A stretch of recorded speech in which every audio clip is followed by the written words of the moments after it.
Welcome to easy maths. இன்னைக்கு 9th maths chapter 4ல் exercise 4.1ல் ஃபர்ஸ்ட் சம் பார்க்கலாம். என்ன கொடுத்துருக்காங்க? இந்த figure AB is parallel to CD, find x. So ஏபியும் சிடியும் பேரலல்னு சொல்லியிருக்காங்க. ஸோ எக்ஸ் கண்டுபிடிக்கணும். ஃபஸ்ட்டு ஏபிக்கும் சிடிக்கும் நம்ம ஒரு பேரலல் லைன் வரைஞ்சிக்கலாம்.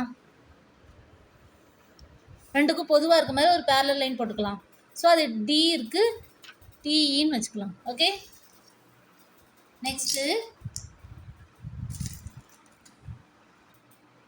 இந்த ஆங்கிள் ஏன்னும் இந்த ஆங்கிள் பின்னு வச்சுக்கலாம். ஏயும் பியையும் ஆட் பண்ணும்போது எக்ஸுங்கிற வேல்யூ கிடைக்கும். Okay, so AB is parallel to DE. Okay, so இது கோஇன்டீரியர் ஆங்கிள்ஸ் ஆர் சப்ளிமெண்ட்ரினா 180 டிகிரி. ஸோ கோஇன்டீரியர் ஆங்கிள்ஸ்னால் இந்த ஆங்கிள்ஸையும் ஏபி டிசியில் இந்த ரெண்டு ஆங்கிள்ஸையும் ஆட் பண்ணும்போது என்ன கிடைக்கும்? 180 டிகிரி கிடைக்கும். So 140 degree plus a equal to என்ன எடுக்கலாம்? 180 டிகிரி. ஸோ இங்கே போட்டுக்கலாம். என்ன போட்டுக்கலாம்னா cointerior angles are supplementary. Cointerior angles are supplementary.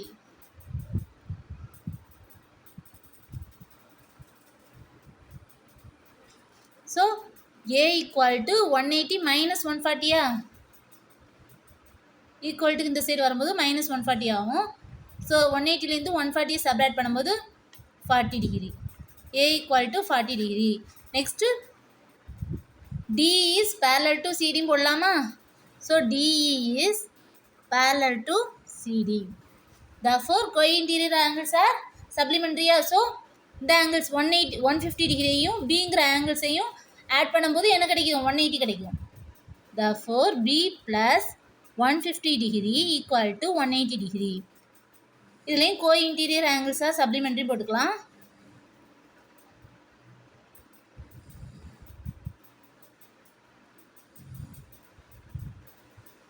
So next ரெண்டையும் சப்ராக்ட் பண்ணணும். 180லேருந்து 150 சப்ராக்ட் பண்ணும்போது 30 கிடைக்கும். So b equal to 30 degree. So எக்ஸோட வேல்யூ என்னது? ஏயும் பியும் ஆட் பண்ணால் எக்ஸ் கிடைக்குமா? So a plus b equal to x. So x equal to a plus b போட்டுக்கலாம். X equal to 40 degree plus 30 degree equal to 70 degree. So x equal to 70 degree. Okay.